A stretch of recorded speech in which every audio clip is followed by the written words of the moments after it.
Jumpa lagi dengan saya Yusuf di program Arkais bersama Mas Dwi Cahyono. Siap. Ya, oke. Kita coba berbagai setting nih Mas. Nggih, nggih. Kira-kira cocok Iya. karo awake dhewe Iya. sini. Ya, sekarang Ini. kita setting radio-radioan Ah.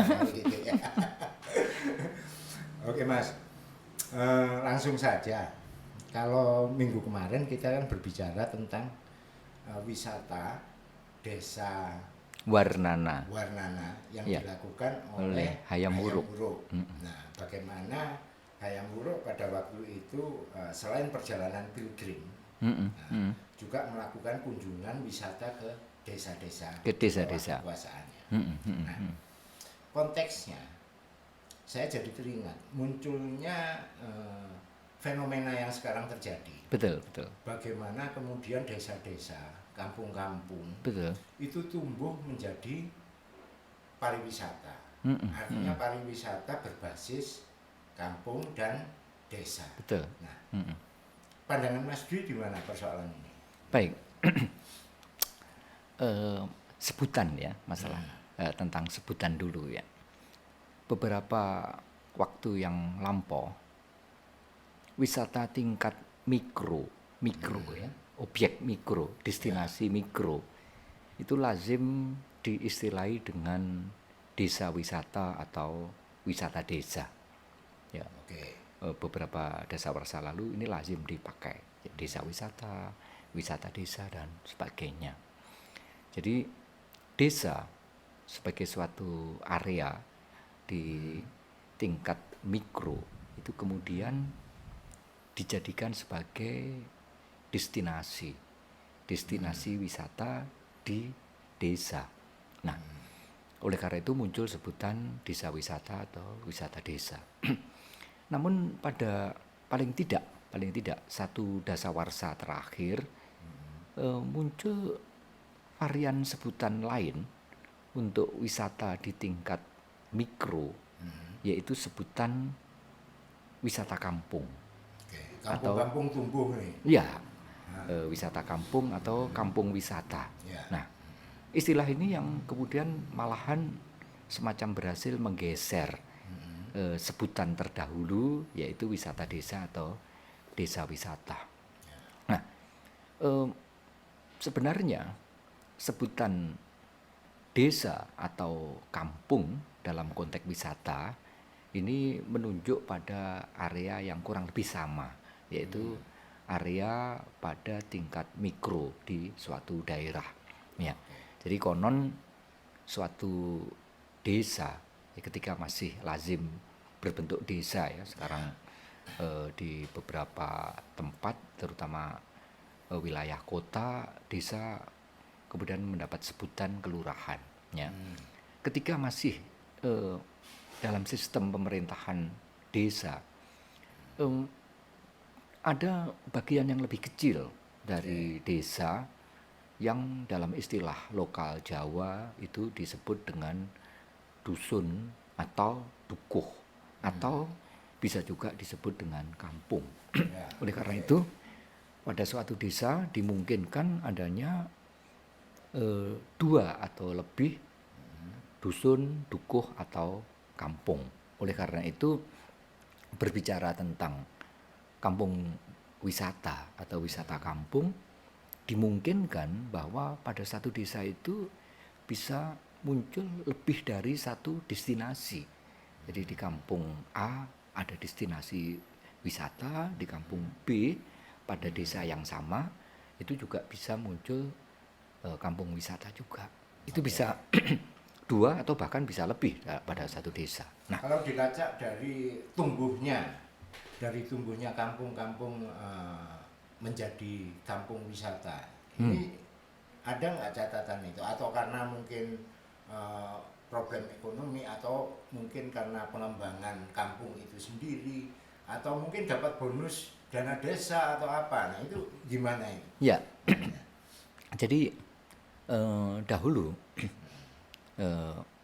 sebelum munculnya desa wisata atau wisata desa, wisata-wisata yang ada itu lebih ke wisata-wisata yang diusahakan oleh pengusaha wisata dalam bentuk wisata yang bisa saja artifisial Oke. atau wisata yang sudah masuk pada tataran industri wisata dalam skala yang lumayan besar gitu ya. Itu bisa saja wisata alam, tapi kemudian dikelola dalam gitu ya. bentuk industri wisata yang besar. Oleh karena itu pelaku pengusaha wisatanya itu banyak yang memang investor-investor wisata yang punya modal cukup.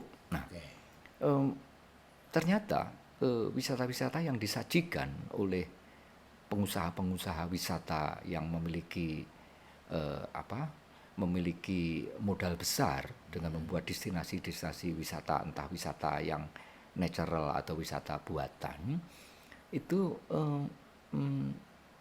tidak cukup ya untuk memenuhi ragam selera, karena wisatawan itu kan punya banyak selera, Mas. Ya. Kebutuhannya makin berkembang ya. Makin berkembang. Kebutuhan Begitu wisatanya juga makin berkembang. interestnya Ya. itu bisa sangat berbeda-beda ya. Paling tidak kalau kita bicara wisata itu kan ada 3 jenis wisata ya, yang disebut dengan wisata alam, Ya. wisata budaya, dan wisata buatan ya, atau artifisial. Nah, wisata alam dan wisata budaya itu seringkali hadirnya itu pada suatu area tertentu. Nah, area tertentu itu bisa saja berupa desa atau kampung. Oleh karena itu ada wisata-wisata alam yang berada di desa tertentu, dan itu kemudian menjadi dalam tanda petik menjadi pilihan, menjadi tujuan dari wisatawan.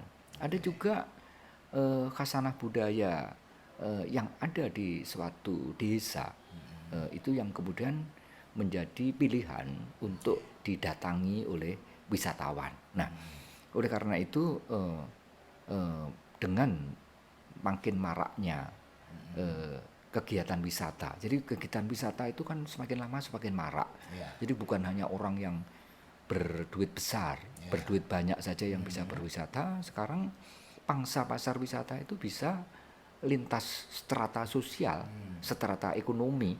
Jadi yang kelas bawah pun juga wisatanya tentu dengan biaya yang tentu tidak mahal ya secara ekonomi ya. Begitu juga yang menengah nanti ke tempat-tempat wisata yang dalam pembiayaannya itu terjangkau oleh lapisan ekonomi menengah sampai wisata yang the have. Nah, Ya. Nah, awalnya wisata-wisata di tingkat mikro itu kan untuk wisatawan-wisatawan yang daya jangkau ekonominya itu terbatas, yang tidak memungkinkan untuk mengakses wisata artifisial yang memang banyak yang bertiket mahal ya. Bertiket mahal, sehingga kelas menengah, kelas bawah itu kemudian mencari destinasi wisata atau objek wisata yang tidak terlampau mahal, yang bisa dijangkau oleh mereka, atau berada di lingkungan yang tidak terlalu jauh dari mereka, lingkungan sekitar, sehingga tidak perlu mengeluarkan biaya transportasi yang besar untuk menjangkaunya. Nah, inilah yang kemudian memunculkan wisata-wisata di tingkat mikro secara area ya, di tingkat mikro secara area. Nah, tingkat mikro secara area itu bisa berupa desa, bisa berupa dusun. Nah, tapi dalam perkembangan berikutnya menarik perhatian kita, ternyata wisata desa atau wisata kampung yang dikemas dengan serius gitu ya, dan layak untuk dikunjungi, itu tidak hanya mampu menarik kunjungan dari wisatawan kelas menengah ke bawah, tapi wisatawan kelas menengah ke atas pun juga mulai masuk ya ke wisata-wisata desa. Karena apa? Karena butuh varian-varian destinasi wisata, varian ya, bolak-balik berkali-kali berkunjung ke wisata artifisial ya, dan itu bisa juga membosankan. Karena itu perlu ada variasi kunjungan ke wisata-wisata yang lingkupnya yaitu di lingkup mikro, yang kemudian kita kenal dengan wisata kampung atau wisata desa. Nah, kembali pada tadi yang disinggung tentang desa Warnana ya, sebutan lain untuk Nagara Kertagama. sebenarnya sudah kita peroleh gambaran ya bahwa di tingkat areal mikro, yaitu di desa, entah itu desa bahari ya, Ya. desa bahari ataupun desa-desa di lingkungan pegunungan, eh, di dalam negara Kertagama tergambar bahwa Hayam Wuruk berkunjung ke tempat-tempat yang berada di desa-desa tertentu yang memiliki pesona, baik pesona alam atau mungkin pesona-pesona yang lain ya, termasuk Artinya pesona yang ada itu sifatnya alamiah ya. ya Jadi bisa ada satu tempat di desa itu yang mungkin punya sumber air besar dan itu cocok buat berwisata. betul, betul, Atau mungkin punya pantai yang betul. besar. Jadi berbasis yang memang tempat itu punya potensi alamnya. Betul. Sebenarnya begitu. Jadi kalau kita menilik perjalanan wisata ya, itu memang di paling awal itu kita lihat itu wisata alam ya. Jadi wisata alam itu lebih awal hadir sebagai destinasi wisata. Sebagai daya tarik. Nah, kemudian juga mulai hadir pula wisata-wisata yang bersifat cultural ya. Cultural. Ini pada masa kolonial ya.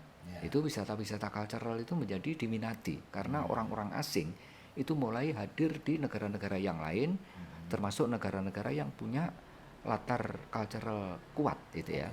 Bahkan lintas masa, misalnya Mesir, misalnya orang mulai berkunjung ke peninggalan-peninggalan yang ada di Mesir, dan kemudian juga yang berupa benda-benda lepas yang kemudian dikoleksi di museum, mulai orang hadir di museum sebagai destinasi wisata kultural. Oleh karena itu akhirnya destinasi wisata alam itu menjadi diperkaya lagi dengan destinasi wisata kultural.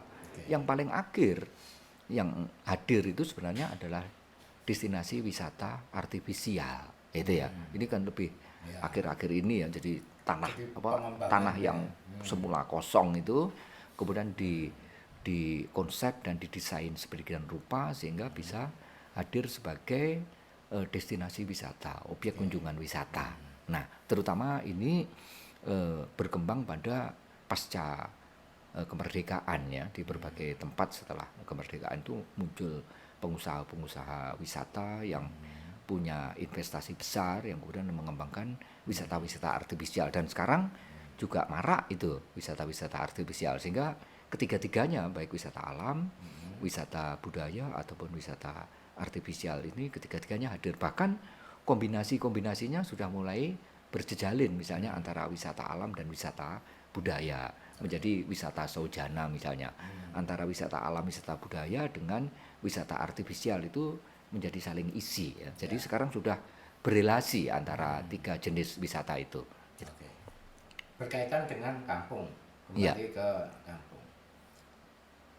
Wisata kampung muncul Ya. itu tidak karena kekuatan destinasinya, tapi lebih banyak muncul saat ini kalau saya perhatikan itu pada konteks unifikasinya, unikum, ya kan? Unikumnya. Nah ini kan nggak lepas dari konsep kenapa temanya bisa begitu, kenapa gini. Nah lazimnya seperti apa harusnya untuk mengembangkannya? Ya baik. Pada dasawarsa terakhir ya, ketika marak ya, ketika bermunculan wisata-wisata kampung atau wisata desa, salah satu konsep yang banyak digunakan, diterapkan, diaplikasikan itu adalah apa yang kita sebut sebagai konsep bertema ya. Jadi tema tematik, ya, gitu tema ya. sehingga Kampung muncul tematik. sebutan tematik gitu ya. Nah, awalnya konsep yang tematik ya, yang kemudian kalau di kampung itu menjadi kampung tematik, ini bermula dari apa yang dalam kewisataan itu disebut dengan tempak gitu ya. Tempak. Jadi pak yang bertema. Jadi konsepnya adalah pak. Karena itu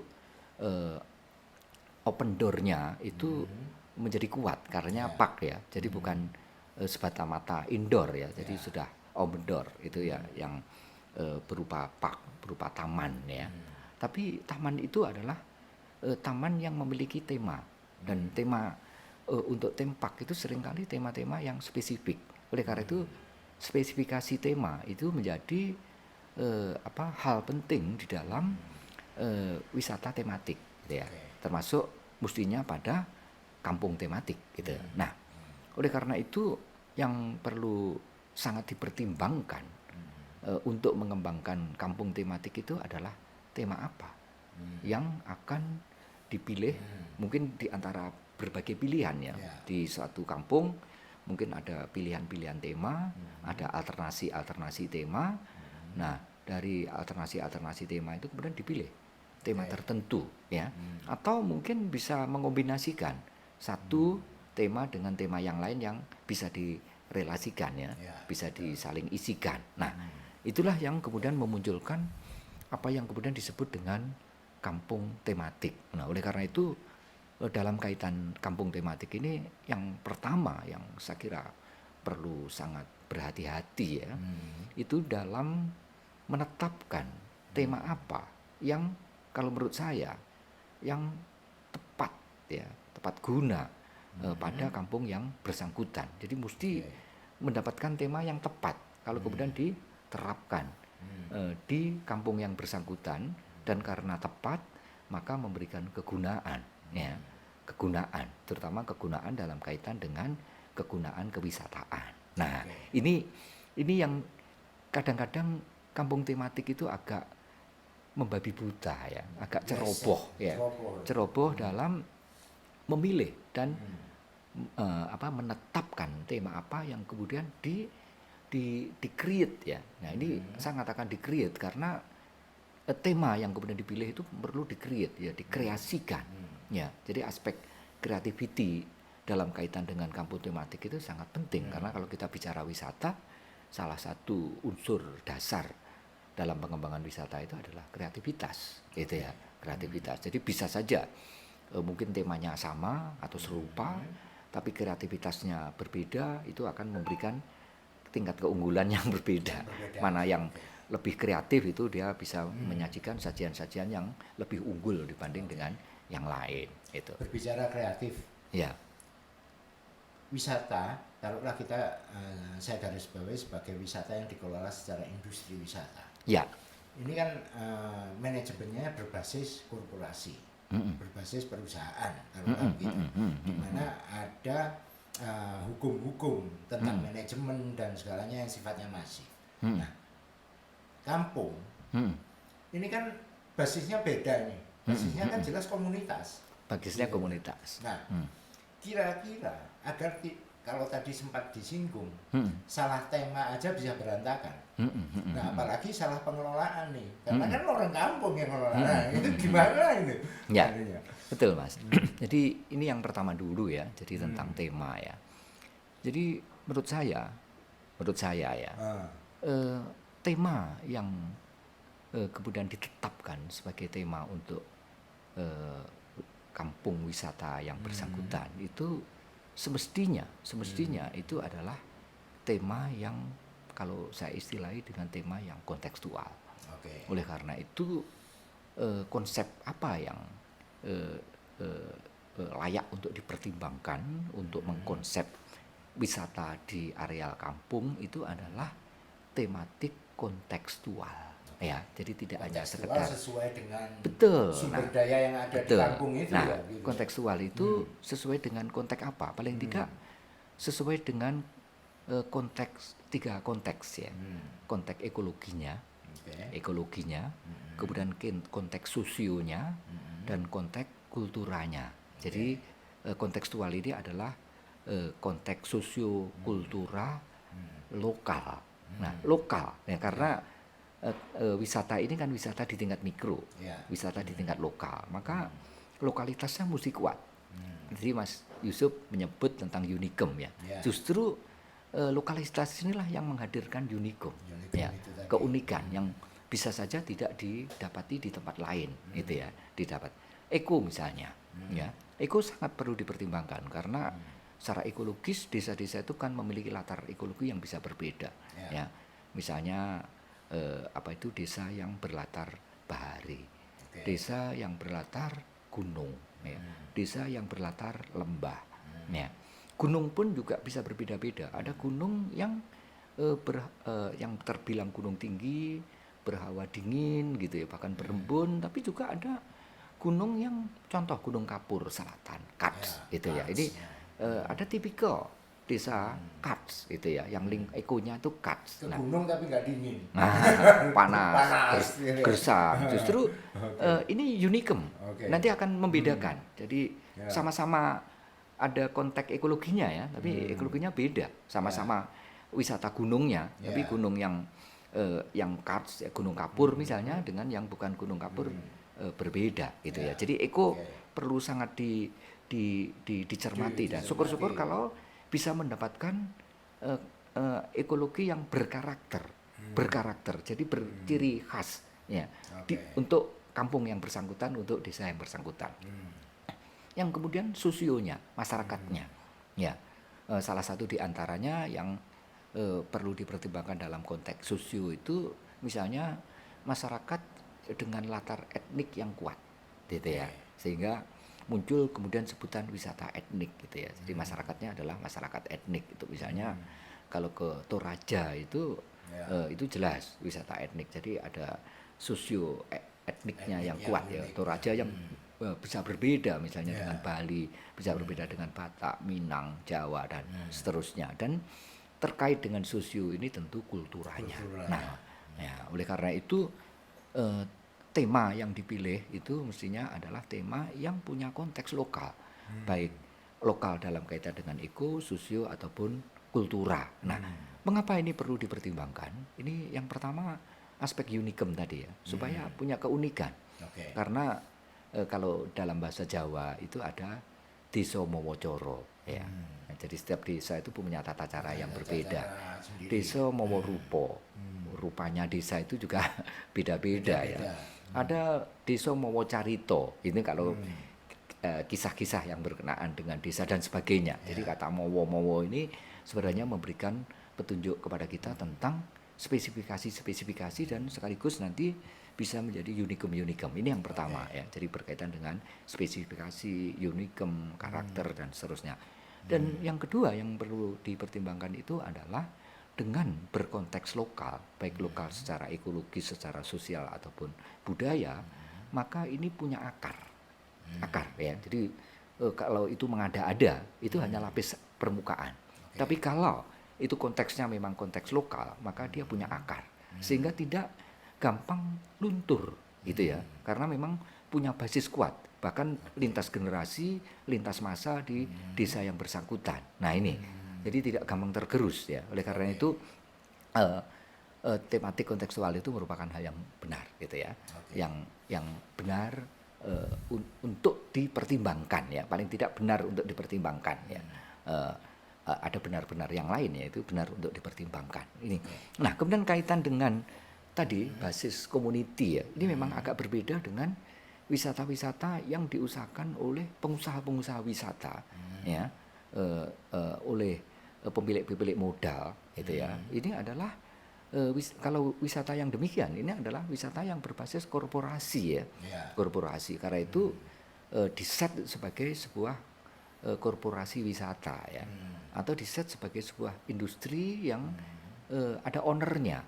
Jelas ownernya ya. Siapa ownernya itu ya pengusaha wisata yang bersangkutan.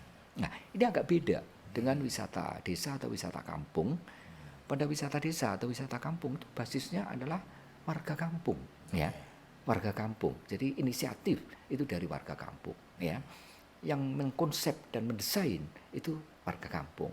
Begitu juga nanti dalam hal yang mengelola itu warga kampung. Ya, kita bisa menyebut sajalah warga kampung itu dengan komunitas di kampung. Jadi basisnya kan ada gampang sebenarnya. nggak gampang. Artinya orang biasa kampung tiba-tiba taruhlah sebuah kampung pertanian gitu aja. Kan hidup sehari-harinya bertani, ya kan? Artinya kultur yang terbentuk, habit yang terbentuk di situ kan tidak berorientasi taruhlah akan menerima tamu, ya kan? Nah, ketika itu menjadi kampung wisata, hal yang paling dihadapi pertama kan siap menerima tamu atau tidak. Kan jadi kampung wisata atau desa wisata itu adalah kampung atau desa yang mengalami transformasi. Ya, transformasi ada apa itu aspek transformatifnya. Semula itu adalah desa biasa. semula adalah kampung biasa seperti desa-desa atau kampung-kampung yang lain ya. Ya. Tapi kemudian diset ya, didesain ya, kemudian dihadirkan tidak hanya sebagai kampung biasa, desa biasa, tetapi menjadi kampung wisata, desa wisata. Jadi mesti ada transformasi. Nah, Oke. nah transformasi inilah yang perlu disiapkan ya. Dalam transformasi semacam ini yang salah satu yang tidak kalah pentingnya untuk disiapkan itu adalah SDM-nya, SDM lokalnya, ya SDM Jadi lokalnya. masyarakatnya sendiri nih Betul, harus siap karena gitu kan. betul karena yang menjadi pelaku untuk melakukan servicesnya itu yang menservis ya, yang menjadi penerima, menjadi pelayan, kemudian menjadi penyerta ya kan, dia mendampingi dah. Kemudian juga bukan hanya sekedar itu, dia juga yang kemudian mengkonsepkan, mengembangkan ya, mendesain, meredesain dan seterusnya itu adalah warga yang Idealnya kesampingkan. tahapan-tahapannya seperti apa? Nah, oleh karena itu desa wisata atau kampung wisata ya yang marak akhir-akhir ini bukanlah destinasi yang bim salah bim. Jadi pokoknya punya keinginan, Langsung kemudian dikerjain, dalam apa-apa. waktu yang relatif singkat dengan instan itu kemudian dihadirkan. Eh, karena cukup dananya cukup gitu ya. Misalnya dana desanya cukup, Ya. Pak Lurahnya misalnya atau kepala desa itu concern ke situ sehingga digerojokkan ya, Ya. dari 1 tahun, 2 tahun, 3 tahun gerojokkan sehingga dalam aspek pendanaan cukup gitu ya. Oke. Cukup dalam kaitan dengan potensi mungkin ada. Ada. Ya. Tapi itu saja tidak cukup ya. Oleh karena itu menurut saya ini perlu adanya upaya yang dilakukan secara bertahap dan berkelanjutan. Nah, jadi ada beberapa tahap yang mestinya dilalui. Tahap yang pertama seperti yang tadi sudah kita bicarakan, yaitu memformulasikan konsep dan desain kampung wisata yang bersangkutan. Ini dikonsepkan seperti apa? Misalnya, konsepnya adalah kampung sinau. Ya, berarti ini adalah eduwisatanya kuat. Ya, gitu. Konsepnya adalah konsep kampung dolanan. Berarti play-nya itu mesti kuat. Ya, misalnya menghadirkan playground, tidak harus playground yang modern ya, termasuk playground yang tradisional ya, gitu ya. Bisa saja karena ini tempatnya spesifik ya, ada tantangan alam yang menarik. Jadi konsepnya menjadi desa wisata yang adventure misalnya. Menyusuri sungai misalnya, atau kalau ada tebing yang terjal dan menarik ya untuk diwisatai dalam bentuk wisata sport ya, panjat tebing atau ya. rock climbing atau mungkin luncuran dan sebagainya itu ya, semacam flying fox dan sebagainya. Ini konsep-konsep ya yang mesti harus ditetapkan lebih awal ya, termasuk konsep tadi adalah tematik kontekstual itu nanti masuknya ke sana. Jadi di konsep kemudian setelah konsepnya diformulasikan berdasarkan konsep itulah baru dirumuskan desainnya. Jadi konsep kemudian dituangkan dalam bentuk desain. Jadi kampung yang bersangkutan, kampung wisata yang bersangkutan didesain seperti apa. Nah, desain ini sangat penting. Nah, setelah konsep dan desainnya terbangun, maka baru menyusul program-program. Nah, program kan banyak. Ya, program itu tidak hanya membuat sajian wisata saja, tapi ada program menggarap SDM-nya misalnya, dan macam-macam. Nah, ini jadi berdasarkan konsep dan desain itu maka disusunlah program-program. Salah satu di antaranya program itu adalah program untuk menyiapkan pelaku wisatanya.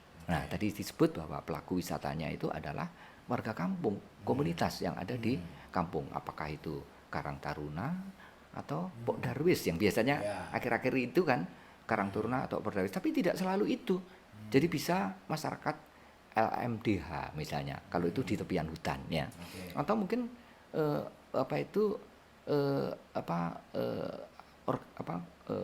organisasi adat Kalau itu memang wisata yang etnik yang berhubungan dengan adat ya, kampung adat misalnya ya. Nah jadi terlepas dari siapa pelakunya, itu perlu disiapkan mas, disiapkan. Jadi mesti simultan.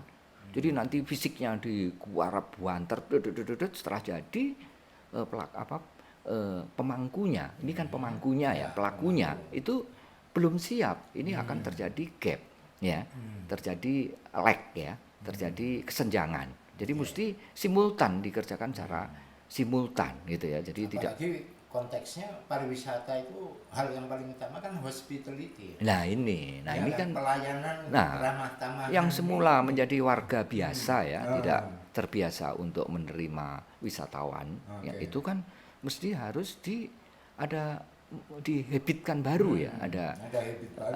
ada habit baru dan ini perlu adanya pembelajaran itu ya, dibelajarkan ya, dibiasakan dan seterusnya. Nah, kemudian tahap berikutnya selain konsep desain, kemudian disusul program-program, kemudian dilanjutkan lagi dengan penyiapan pelaku wisata di tingkat kampung ya, di lingkup kampung. Yang tidak kalah pentingnya yaitu membuat sajian wisatanya. Nah, sajian wisata ini dalam arti yang luas ya Mas ya. Bisa berupa objek, itu bisa berbentuk bisnis material, tapi juga bisa berupa atraksi. Atraksi wisata ini juga satu yang penting. Tapi juga bisa fasilitas-fasilitas penunjang. Misalnya bagaimana souvenirnya, souvenir yang berhubungan dengan craft, kerajinan, bagaimana souvenir yang berhubungan dengan kuliner, dengan minuman, dengan macam-macam. Nah, ini perlu juga ini termasuk sajian wisata ya. Dan itu harus selalu ini ya, artinya harus selalu ada apa ya istilahnya, ada sesuatu hal yang baru dan baru dan baru betul. Ya. Jadi kalau sajian itu aja kan lama-lama orang bosan. Datang sekali ya sudah tidak datang lagi ya. Iya, paling ya seperti itu. Oleh karena itu saya kira kebaharuan ya, kebaharuan itu bukan berarti harus sama sekali hadir baru ya, yang sudah ada ditinggalkan enggak, tapi bisa semacam di-recycle gitu, dikreasikan dengan menambah unsur-unsurnya sehingga hadir menjadi sesuatu yang baru ya. Jadi atau dengan perkataan lain perlu ada updating ya. Oleh karena itu tempat-tempat wisata, terutama wisata-wisata yang ditangani oleh korporasi itu selalu setiap tahun itu kemudian ada banner gede gitu ya, di pandu-pandu jalan itu tempat wisata X tahun ini menghadirkan berapa wahana baru, 1, 2, 3. Wah ini orang, wah anyar, saya belum pernah lihat ini, saya datang. Kalau dia punya destinasi wisata itu lebih dari satu, sebenarnya itu sebenarnya hanya tukar aja dari destinasi yang A dibawa ke B, yang B dibawa ke A, nanti ada yang dibawa ke C dan seterusnya. Karena itu nanti dipakaikan. Nanti kalau kemudian dari satu kalau di satu daerah itu punya usaha wisata, destinasi wisata yang lebih dari satu, nanti dibuat jejaring dengan menjadi paket itu misalnya apakah 2 in 1, 3 in 1 dan seterusnya gitu. Satu tiket bisa mengunjungi lebih dari satu destinasi gitu. Satu tiket aja, satu destinasi aja itu sehari juga belum tentu kelar ya. Apalagi 2 atau 3 itu pasti kalau 3 mungkin 2 terjangkau, yang satu enggak. Wah, kok belum sampai, belum sempat kunjungi ya, nanti kunjungan berikutnya dan seterusnya. Nah, itu ini menjadi satu yang penting. Nah, kemudian yang tidak kalah pentingnya lagi tadi juga Mas Yusuf sudah nyinggung yang dalam hal kewisataan itu butuh apa yang disebut dengan manajemen gitu ya. Nah, jadi bukan hanya wisata yang dikelola oleh korporasi ya. Kalau korporasi pastilah itu ya. Jadi manajemen bubar duluan. Bubar duluan dan bahkan perlu meng-hire orang-orang yang mempunyai keahlian ya bidang manajemen untuk mengelola itu. Nah, bagaimana di desa? Oleh karena itu saya kira SDM itu perlu juga dilatih apa yang disebut dengan manajemen wisata. Kalau itu wisata kampung ya, manajemen wisata kampung. Manajemen wisata kampung itu bisa meliputi berbagai hal ya. Manajemen wisata yang berkenaan dengan pelayanan wisata, hospitality tadi, berkenaan dengan bagaimana memasarkan. Nah, itu kan juga butuh ya. Kemudian bagaimana mempromosikan. Dan tidak kalah pentingnya, mestinya ada satu definisi dalam kaitan dengan ini, dengan manajemen wisata kampung itu ya ada divisi yang saya sebut sebagai divisi litbang, penelitian dan pengembangan. Ya, ini tidak harus seperti lembaga penelitian yang sangat serius dan gede gitu. Tapi serius tetap ya, tapi tidak Ya. perlu besar itu enggak gitu Tapi ya. dia Jadi punya tugas tapi khusus, aplikatif paling itu ya. tidak aplikatif ya. Aplikatif dan yang penting Litbang inilah yang kemudian menghadirkan updating itu. Jadi updating itu oleh tim Litbang ini. Karena itu kadang-kadang selain tim kreatif ya. Jadi kalau kita bicara tempat objek wisata ya, saya mengelola objek wisata, saya mesti punya tim kreatif. Ya, tim kreatif itu inti ya.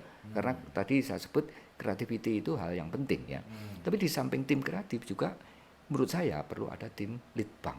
Nah, jadi Litbangnya itu adalah Litbang yang berbasis pada kreativitas. Nah, Jadi ini dia adalah bisa memonitoring ya pengembangannya, harusnya gitu salah betul. satu tugasnya. Jadi salah satu Litbang itu dia melakukan evaluasi, Mas. Hmm. Evaluasi misalnya Oke. bagaimana kalau di tayangan itu ratingnya gitu, apakah menaik, Oh, apakah bulan-bulan menurun. ini Nah, kunjungan banyak, gitu. bulan Kalau kemudian berikutnya sepi, ya, termasuk harus juga ngapain gitu. apa itu segmennya, apakah ini anak-anaknya lebih kuat daripada yang remaja dan dewasa, atau siapa yang berkunjung, apakah ini kelas menengah atau menengah atas, apakah itu dari kota mana dan sebagainya. Ini Litbang kan terus punya bergerak. data itu ya, jadi Ya. punya basis data itu untuk evaluasi dalam rangka pengembangan gitu ya, sehingga objek wisata itu kampung wisata itu dari waktu ke waktu itu makin lama makin berkembang. Jadi tidak ada in crisis, ada naik ya, ada grafik yang menaik, tidak kemudian dekadentif itu ya, dekadensi menurun yang kemudian ditinggalkan orang. Karena bisa saja jika tidak ada tidak ditopang oleh tim Litbang, tim kreatif yang kuat dan tidak diupdate, itu yang semula sangat ramai itu hanya dalam waktu yang tidak terlalu lama, misalnya 2 tahun, 3 tahun kemudian ditinggalkan dan kemudian yang menguat tempat wisata yang lain ya.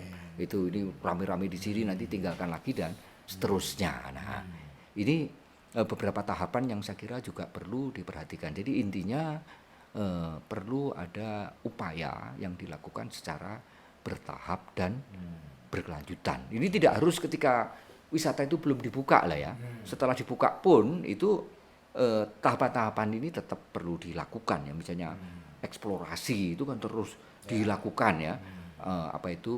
Updating itu perlu dilakukan. Jadi mendapatkan sajian-sajian yang kreatif baru itu juga perlu terus menerus dilakukan gitu ya. Ibaratnya kalau sekarang ini ada di Malang taruhlah gitu.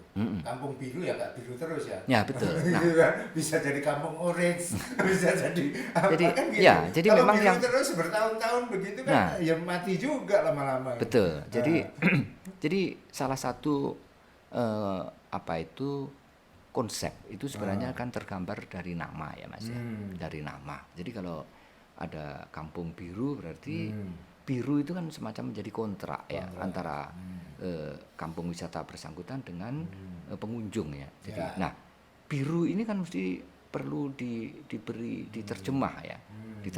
Diterjemahnya bisa diterjemah dalam bentuk sajian wisata. Ini kan kontennya ya. Jadi konten yang terkait dengan dalam tanda petik biru itu biru dalam hal apa? Apakah biru itu merupakan warna yang dikaitkan dengan Aremania misalnya gitu yang seragamnya biru. Kalau Surabaya mungkin kampung hijau karena bajul hijau misalnya dan seterusnya. Apakah itu? Nah, itu yang mesti jadi jangan sampai kita sudah terlanjur mengambil nama tapi nama itu menjadi nama yang kosong.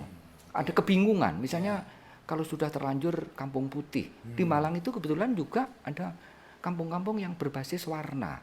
Ada kampung warna-warni. Tetangga kampung warna-warni itu kampung biru.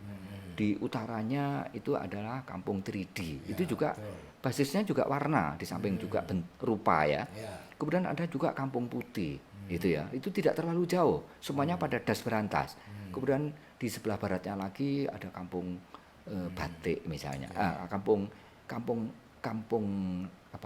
batik atau kampung ornamen, ragam hias. Nah, kalau memang sudah mengambil nama tertentu, maka nama itu harus dieksplor. Misalnya kalau fungsi Litbang sebenarnya di situ. Nah, fungsi Litbang di situ. Kalau nggak kuat ya repot juga. Iya, betul. Misalnya namanya Pasar Papringan. Nah, ini kan jelas toh, secara ekologis itu adalah area yang banyak pohon bambu, ya.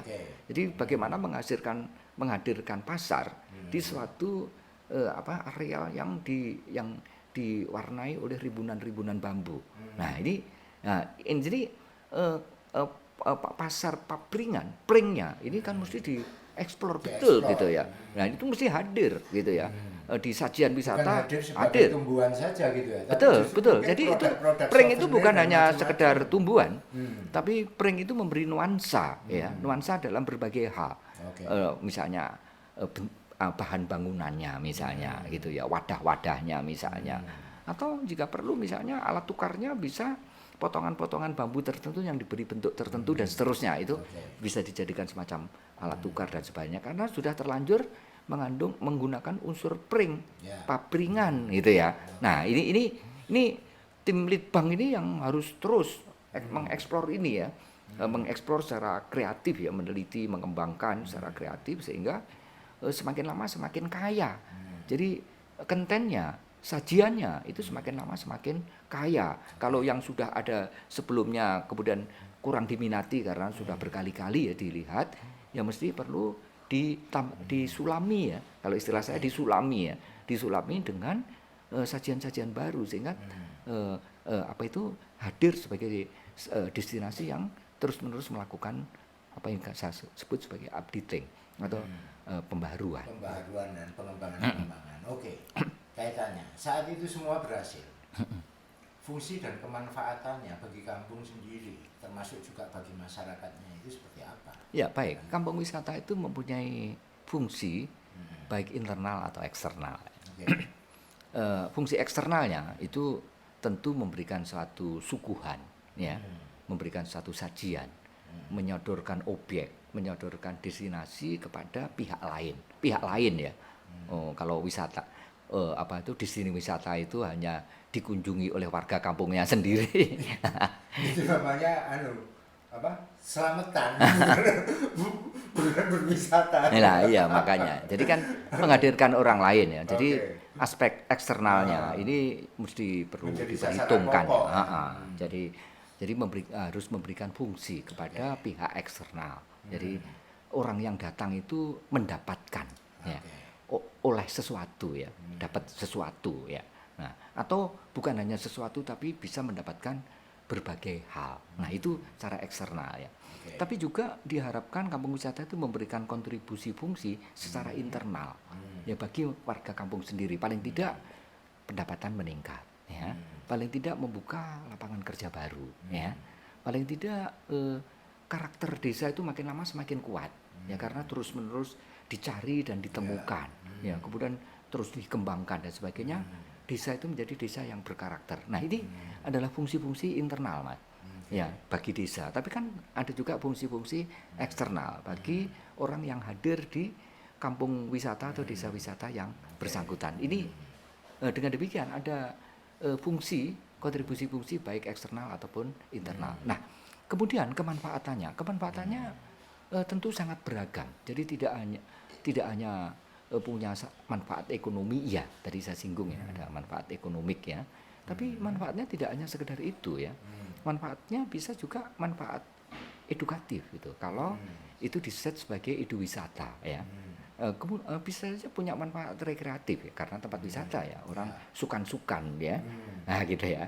Kalau dalam istilah lama kan sukan-sukan ya. Jadi ada aspek harus rekreatifnya di bergembira situ, kesini bergembira. ya. Jadi goalnya apa ya?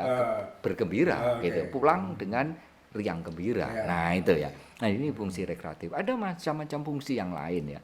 Tadi saya singgung ada manfaat yang lain, misalnya manfaat identity, manfaat creativity karena warga akhirnya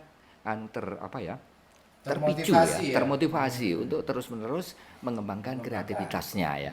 Kreativitasnya dan seterusnya. Nah, inilah yang saya istilahi dengan ada beragam kontribusi fungsi dari kampung wisata atau desa wisata. Ada beragam manfaat dari kampung wisata atau desa wisata. Nah, jika ya desa wisata kurang lebih dikelola demikian ya, seperti yang kita bicarakan tadi, mulai dari konsep ya hingga hingga manajemennya ya, yang bertahap dan pentahapan dan kemudian pengelolaan manajemennya dengan benar, maka kampung wisata ini akan memiliki beragam fungsi, memiliki beragam kemanfaatan. Gitu. Oke. Jadi boleh dikata kampung wisata ini adalah Brand baru bagi masyarakatnya Ya. sendiri maupun masyarakat Ya. pelancong Ya. gitu. Yang penting tidak hanya sekedar ingin Ya. membuat Hmm. kampung wisata atau desa wisata. Oke. Ingin itu salah satu motivasi. Oke. Tapi juga keinginan itu perlu ditopang. Jangan sekedar membebek karena kampung Yang atau satu desa hasil, tetangganya ya kan? memperoleh banyak pendapatan dari aspek kewisataan, Oke. tiru-tiru membuat. Apalagi jika kampung yang berdekatan itu menghadirkan sajian wisata yang serupa. Ya. Nah, ini yang seringkali nanti muncul kompetisi yang tidak sehat. Oleh karena itu, unicum, creativity, ya, yang kemudian itu didapat dari perumusan konsep desain dan selalu terus-menerus melakukan penelitian dan pengembangan untuk pembaharuan ini menjadi sesuatu yang penting. Sehingga boleh satu desa memiliki 2 kampung wisata karena desa itu terdiri atas beberapa kampung. Boleh desa-desa bertetangga memiliki desa, menjadikan desanya sebagai desa wisata, tetapi mesti disiapkan dengan sungguh-sungguh, dengan seksama, gitu, sehingga bisa menghasilkan ragam kegunaan. Itulah yang kita sebut sebagai kampung tematik yang berhasil guna, ya. Jadi memberikan hasil dan berguna. Bukan malah petaka guna. Oke, demikian perbincangan kita mengenai kampung tematik di Arkais. Sampai ketemu